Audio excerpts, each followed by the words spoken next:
Decades before he was a Booker Prize-winning novelist, Richard Flanagan was just another young writer trying to finish his first book. It was late spring 1991. Flanagan was broke, his wife was pregnant with twins, and he had no real prospects. Except one. Ghostwrite the autobiography of Australia's most notorious conman, John Friedrich. The fee? $10,000. But there was a catch. It had to be done in 6 weeks. Flanagan took the job. The next day, Flanagan flew to Melbourne, where he met Friedrich and tried to learn all he could about the man in order to tell the remarkable story of his life. Unfortunately, Friedrich was anything but cooperative, dodging Flanagan's questions and sharing nothing about himself. But then, 3 weeks into this strange and difficult assignment, Flanagan hit an even bigger snag. Friedrich was dead. Are you an accountant with a continuing education requirement? You can earn free NASBA-approved CPE for listening to this episode. Just visit earmark.app in your web browser, take a short quiz, and get your certificate. You can also earn credits on the go. Download the free Earmark app from the App Store and earn CPE anytime, anywhere.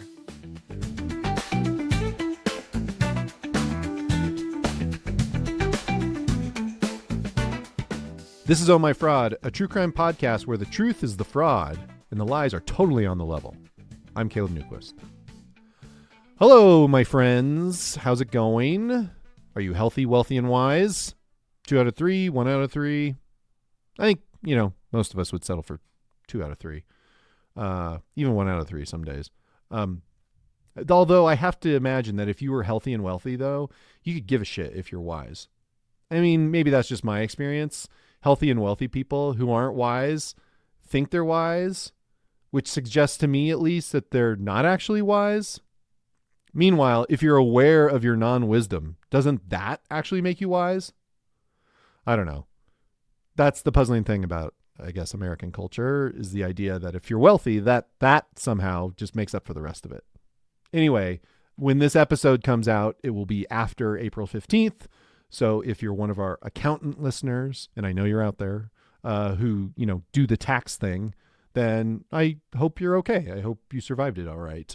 It's a rough road. And honestly, that's why I got out of it. It's bullshit. It's not for me. But no judgment.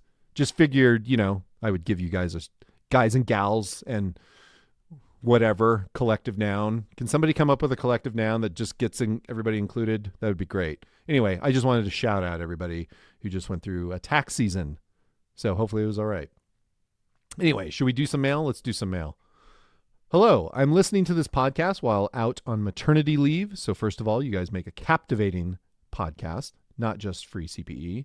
Second, the reason I wanted to write in, it's intriguing to me that there isn't, as Miriam pointed out, a statute for being criminally reckless with people's money the way there is with harming people physically.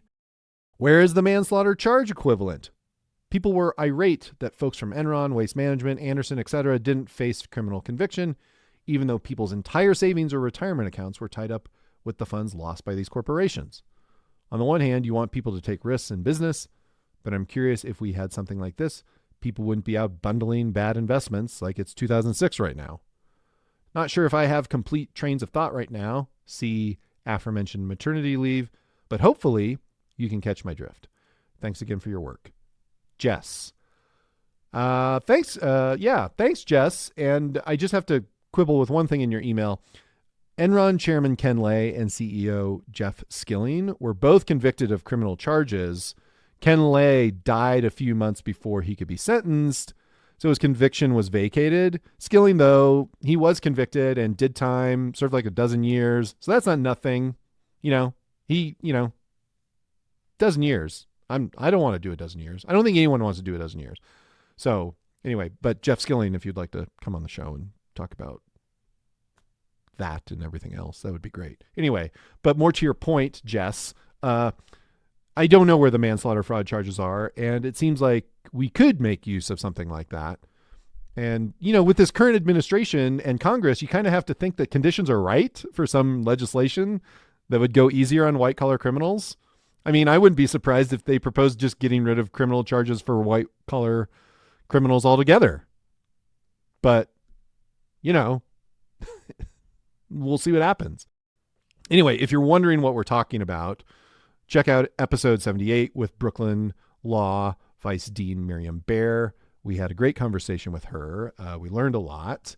And if you're missing Greg and that was the last time you heard his voice, then go back and listen again. There you go. Okay, how about some reviews? Well, we haven't read reviews in a few. So here's one from Connie on the Earmark app about the monkey business at the Columbus Zoo. That's episode 79. Interesting case, especially since it's so recent. Hadn't heard anything about it. Of course, I don't live in Ohio. Thanks. Yeah, Connie, that one was new to me too. I think it was probably new to a lot of people.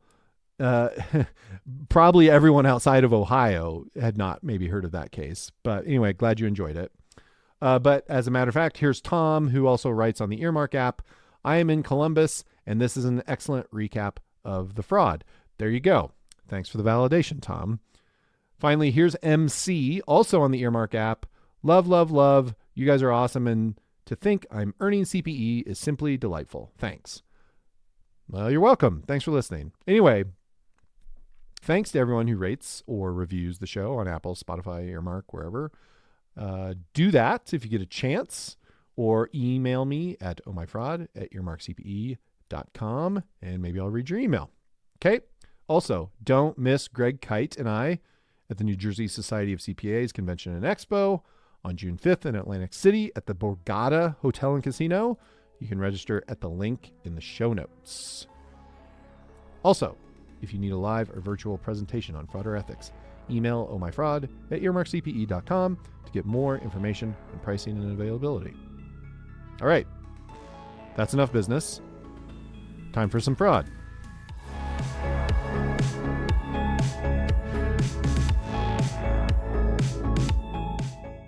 In 1982, 32-year-old John Friedrich became executive director of the National Safety Council of Australia's Victorian Division.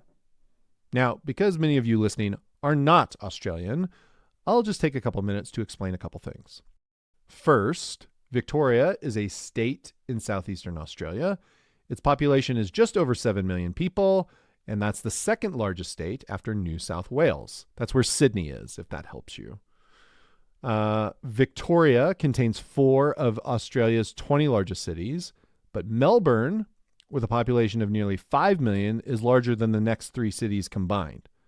Fun fact, the common seadragon is the marine emblem of Victoria. And if you've never seen a common seadragon, then you are definitely missing out. And you're listening to this, so I'll try to describe it for you, but I'm sure at some point you'll get to look it up on Wikipedia or wherever. But anyway, a common seadragon, it kind of looks like a seahorse that swallowed a plastic hanger, or maybe like a stick bug in a Halloween costume, but they couldn't decide if they wanted to be a dragon or a piece of kelp. But actually, you know what? It's actually like a miniature elephant developed an eating disorder and wished for extra pairs of ears to be placed in random places all over its body. Anyway, as for the National Safety Council of Australia, it was founded in 1927 in Victoria as a coalition of safety organizations from across Australia. It was initially formed to help reduce road accidents, but was expanded to be concerned with public safety of roads, sea, and industry. Its members consisted of representatives from various government transportation departments, law enforcement, unions, and other organizations. They did things like provide safety lectures on the radio. John Friedrich joined the NSC's Victorian Division as a safety engineer in 1977 and quickly rose to become its executive director in 1982. And he had big plans.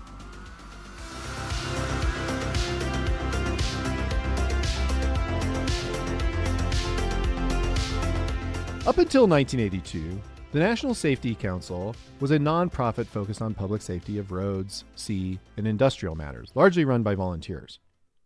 John Friedrich, who became the executive director of the NSC's Victoria Division, was looking for an opportunity to turn it into something more. That opportunity came in 1983. Bushfires in Australia have been part of its ecosystem for millions of years. We can't possibly go into all there is to know about bushfires in Australia here, except to say that Eastern Australia, which includes the state of Victoria, is one of the most fire-prone places on Earth. Bushfires occur regularly and throughout the region. It was the Ash Wednesday bushfires of 1983 that John Friedrich took as an opportunity to transform the National Safety Council. The Ash Wednesday bushfires of that year were a series of fires that caused Australia's worst devastation in more than a century at that time. Years of drought and high winds created the conditions that caused more than 180 fires to spread within 12 hours across the states of Victoria and South Australia on February 16th. 75 people were killed in the fires, including 17 firefighters, as well as hundreds of thousands of livestock and untold numbers of native animals. More than 3,700 buildings were destroyed, and more than 2,500 people lost their homes. The damages were in excess of 400 million Australian dollars. That's over 1.5 billion Australian dollars in 2025. It was the aftermath of these fires that Friedrich started to expand the Safety Council into a search and rescue operation. In 1984, the council had about 100 employees, but over the second half of the 1980s, that rose to around 450 employees. These employees were trained in firefighting, search and rescue operations, and conducted many joint training exercises with the Royal Australian Navy and Royal Australian Air Force. The council actually provided the search and rescue operations for the Australian Air Force. Its resources were so robust that it reportedly had more advanced search and rescue equipment than the Australian Defence Force. That's the Defense Department for Australia, in case you're wondering. There were even rumors that its employees received weapons training, which effectively would have made it a paramilitary organization. The National Safety Council would eventually have 19 bases across Australia, including multiple locations in Melbourne, where its headquarters were located. It operated a large fleet of fixed-wing airplanes and helicopters that were used in various types of operations, a 42-foot flagship, a fleet of rigid inflatable boats, even a mini submarine. I don't know why they went for the mini. Maybe the full size, maybe it was just a little bit out of their budget. I don't know. Anyway, they had a mini submarine. Because of its public service role in providing health, safety, and emergency services, the NSC was classified, quote, for practical purposes as a quasi-government body by one of the banks that worked with it. The council became so well known and so successful in its operations that Friedrich was awarded the Medal of Order of Australia in 1988 for, quote, recognition of service to the community, particularly in the area of industrial safety and search and rescue services. John Friedrich was a hero.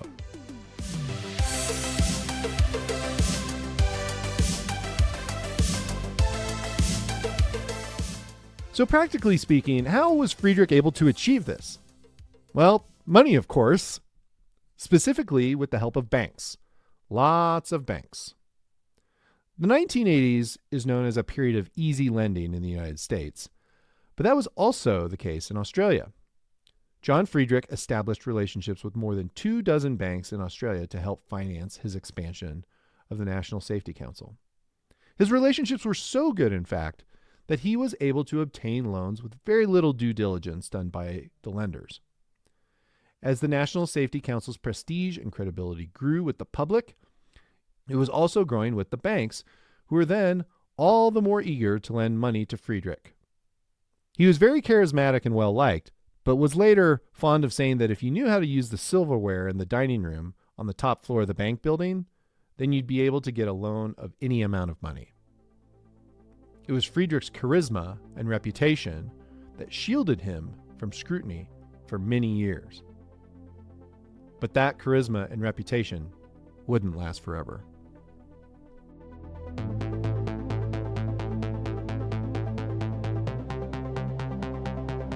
In late 1988, auditors of the National Safety Council informed the board of directors that they were qualifying their report for the past 3 years and not able to complete the current year's audit until they received certain information from the board. Board members found this to be odd because this was the first they'd heard of any qualifications in prior audit reports. Now, if you're not an accountant, what this qualification bit means is that the audit found problems, and those problems were big enough that they wouldn't sign off on the numbers. So it's kind of a big deal. Like it is highly unusual when that happens, and it usually means something's not right. It seems that these qualifications had been kept secret from the board, kept secret by John Friedrich. The board immediately moved to appoint an accounting firm to investigate the alleged irregularities and report on the Safety Council's accounting procedures and internal controls. What the accountants found was shocking. A long-term asset called containerized safety equipment turned out to be mostly nothing.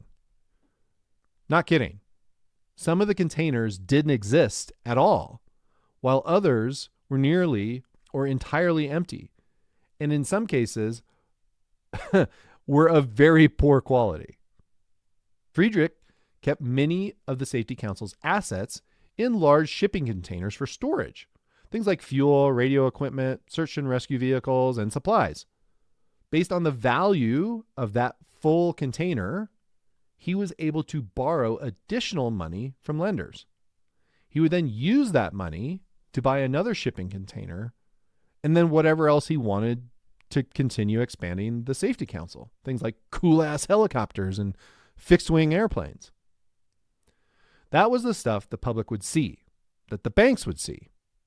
The empty containers were hidden away, but when anyone asked about them, they were simply told that they were full of more equipment. But nobody thought to actually look. The investigation determined that the NSC was completely insolvent and had debts of nearly $300 million.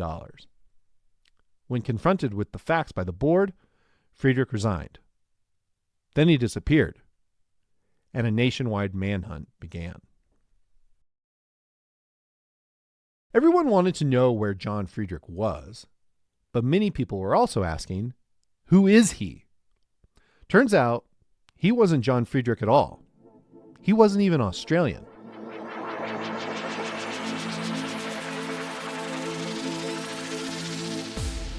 Johann Friedrich Hohenberger was born on September 7th, 1950 in Munich, West Germany, the second son of Johann Christian Hohenberger and Elisabeth Wehner. My German's awful, and I don't even really speak it, but yeah, Wehner. We know this because an Australian journalist named Frank Maguire was able to piece things together. Although not much was learned about Friedrich's early life, except that it's suspected that his childhood was difficult.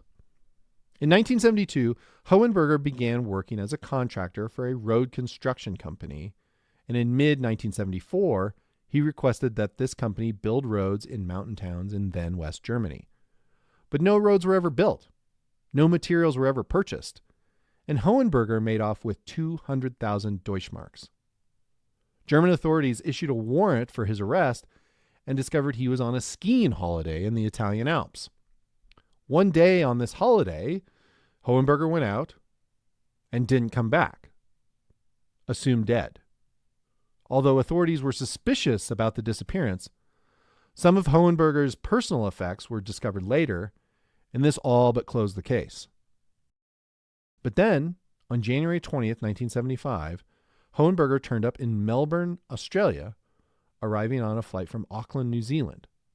2 days later, Hohenberger left on a flight bound for Singapore. But John Friedrich remained in Australia. No one's exactly sure what happened, but as best as anyone can tell, Hohenberger somehow made it seem like he had left the country and then stayed in Australia, creating a new identity. Once this new identity was established, Hohenberger, now Friedrich, got a job working on part of the Melbourne Underground Rail Loop. Later on, while he was working as a community advisor for an Aboriginal mission in Ernabella, South Australia, he became seriously ill from an infection and was treated by a nurse named Shirley Manning. They married in February 1976 and would eventually have 3 children. It was in November 1976 when Friedrich applied for the safety engineer position with the National Safety Council. He started work with the council in January 1977.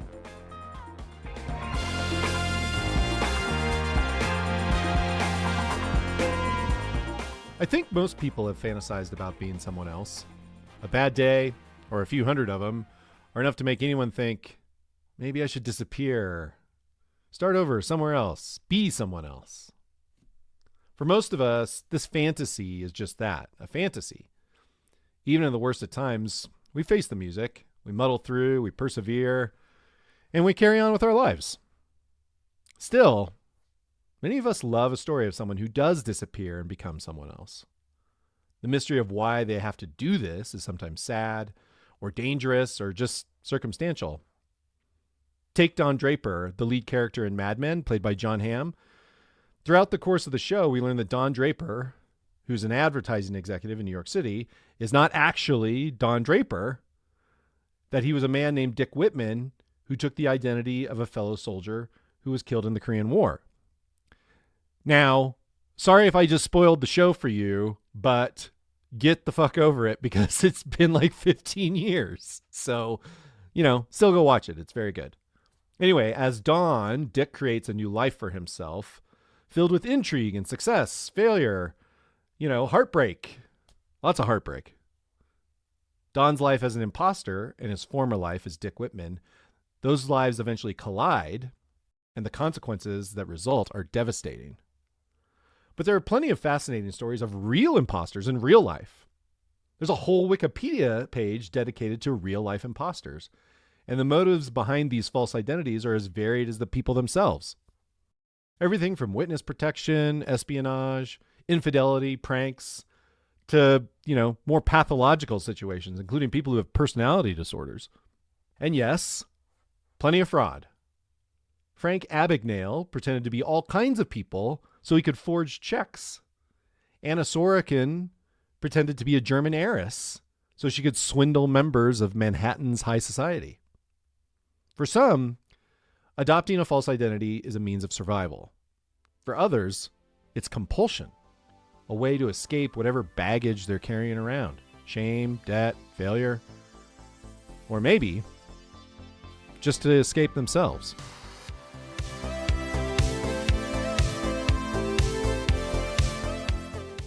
So why did he do it? Why did John Friedrich swindle banks for hundreds of millions of dollars? As regular listeners know, we sometimes refer to the infamous fraud triangle to determine why a person would perpetrate a fraud. If you're new to our show and new to this whole idea of the fraud triangle, let me just break it down quickly. There's pressure and incentive. That's the external force that drives some people to commit fraud. They have to have opportunity. That's the second bit. The circumstances have to allow someone to be able to actually commit the fraud. And then there's rationalization. And rationalization kind of works like this. Most people know fraud is wrong, right? For those who don't or don't care, there's very little rationalization going on. For those who do know that fraud is wrong, that doesn't necessarily stop them from committing fraud. They're able to justify their actions in some way. Like, I'm going to pay it back, or I earned this money because I'm so dedicated to this company. That's how they justify it. In lots of stories, these three variables are pretty easy to identify. And when all else fails, you can always fall back on more money is better than less money. But Friedrich's case is a little bit more complex, particularly the pressure, incentive, and rationalization pieces. The opportunity is pretty straightforward. I love the old quote, "Why'd you rob the bank?" Well, that's where the money is. These banks, more than 24 of them, of which the State Bank of Victoria was the largest lender, they were offering Friedrich money, and so he took it. Friedrich's rationalization is a bit murkier. By most accounts, the expansion of the Safety Council was helping to provide a public service, making this kind of an altruistic fraud. Public service is just what it says, a service to the public good. And in the course of its work, the National Safety Council saved hundreds of lives. And I think saving lives, I think, as most people would agree, is good. In multiple sources for this story, people who worked for the National Safety Council or lived in the communities where it had a presence talked about the pride, prestige, and economic benefit that the council brought with it. This was largely due to the efforts of John Friedrich, and he knew it was due to his efforts, and perhaps that's how he justified his actions. This altruism and the rationalization is closely related to Friedrich's pressure and incentive as well. The incentive for him was prestige and admiration of his community, peers, national, state, and local government officials he worked with, his employees, all those people. Now, if you're a little more cynical, you might say that, this was about self-aggrandizement to serve, his ego, to serve Friedrich's ego. And you're probably right. That's probably part of it too. What clearly wasn't part of it was Friedrich keeping the money for himself. He did not live a lavish life. There was no evidence that he spent any of the money on himself or his family. His salary was relatively modest given the prominence of his position. And the money provided by the banks, he just put it back into the NSC. John Friedrich, as one psychologist who was interviewed put it, he wasn't building a bank account. He was building an icon.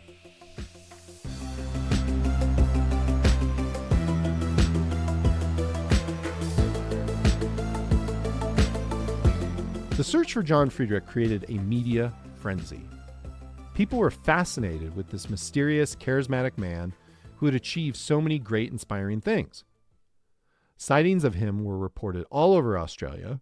Speculation ran wild about who he and the NSC actually were. Some believed Friedrich to be a spy, and with all of its sophisticated equipment, government connections, and overall paramilitary vibe, that the NSC was actually a front for the CIA. All these twists and turns made for a great story. It was a nightmare for Friedrich's family. His wife appeared repeatedly on TV, pleading for him to turn himself in and that his family would support him. Likewise, the employees of the NSC were shocked by this news that the leader of their organization had been keeping this massive secret.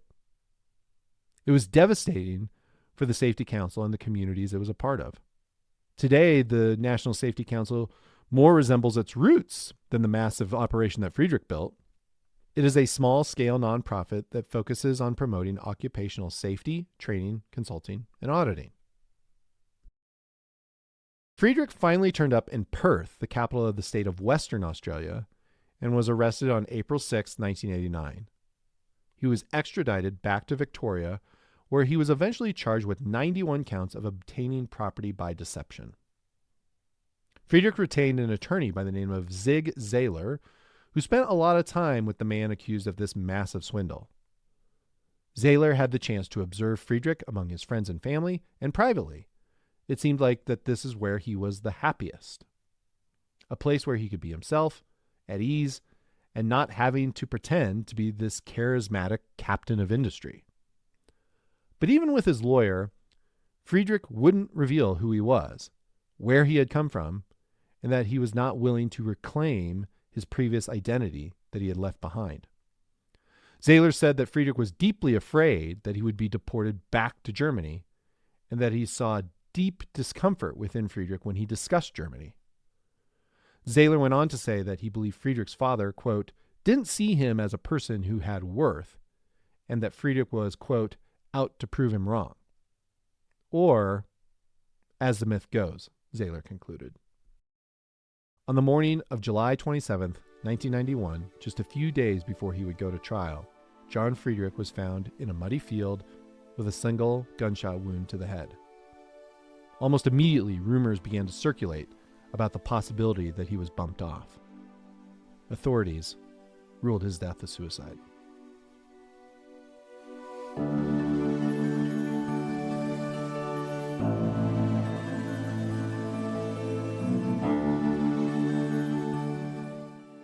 While out on bail, and about a year or so before his trial, Friedrich was in desperate need for money.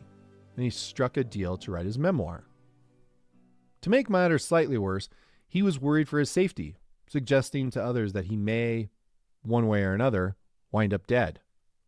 For over a year, Friedrich failed to deliver a manuscript to his publisher, even after they'd tried to pair various ghostwriters with him, to no avail.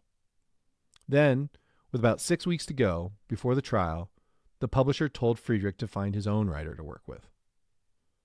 But John Friedrich didn't know any writers. Fortunately, one of his bodyguards, a former parachute jumper with the National Safety Council, had a friend who wanted to be a writer. That wannabe writer was Richard Flanagan. In an interview on the Australian Broadcasting Corporation podcast Conversations, Flanagan went into great detail about his experience with John Friedrich. There seemed to be many sides to John Friedrich. Many people spoke of him with admiration and reverence for what he built the National Safety Council into. Friedrich's lawyer, Zig Zayler, saw a more mixed picture of almost a tragic figure. Richard Flanagan saw something altogether different based on his time with Friedrich. Something darker, something more sinister. He saw a man who spoke in half-truths, a man of secrets, who is deeply cynical about the world.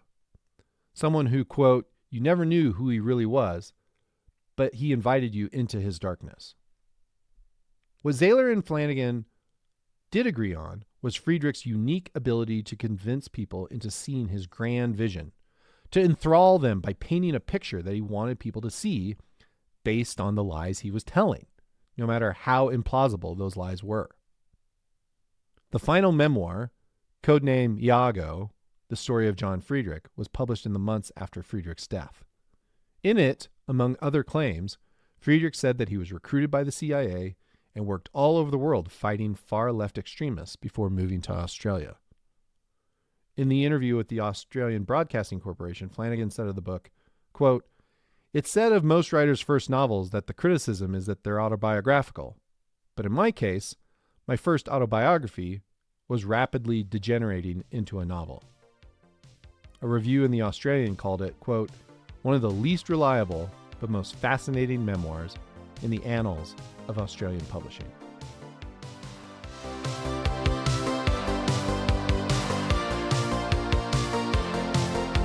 There you go. So what did we learn? I think one thing we learned is that when money is easy, banks love to dish it out. Okay? Careless bank lending. In a way, it's kind of a classic story in that sense. One that's really been around since lending's been around. You know, you get this ambitious, charismatic, successful figures, you know, they go to a bank and they tell bankers that they have this big vision for something. But that's all it is. You know, it's a vision built on smoke and mirrors. But to put a spin on an old saying, you can always fool some bankers all the time. You just got to find the right bankers, right? Also, this story reminded me a little bit of Toby Kurtzinger from episode 8, the Pappygate episode. If you don't know the story, Toby was kind of the ringleader / scapegoat in that story.